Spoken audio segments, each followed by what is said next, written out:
Hello everyone, back to my new blog. এই কদিন ঠিক মতো ব্লগ ছাড়তে পারছি না, কেন কি আমার রিচার্জটা ছিল না। রিচার্জটা করে আমি আবার ব্লগ ছাড়ছি। তো দেখো, আজকে যাচ্ছি আমার দিদিদের বাড়ি ঘুরতে।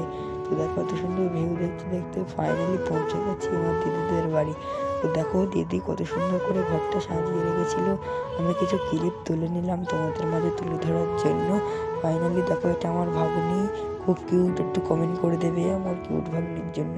তারপরে দেখো, আমার দিদি আমাদের জন্য খাজা দিয়েছিল, লুচি টুচি। তারপর আমরা ফাইনালি খাচ্ছিলাম, খাওয়া টাওয়া কমপ্লিট হয়ে গেলো।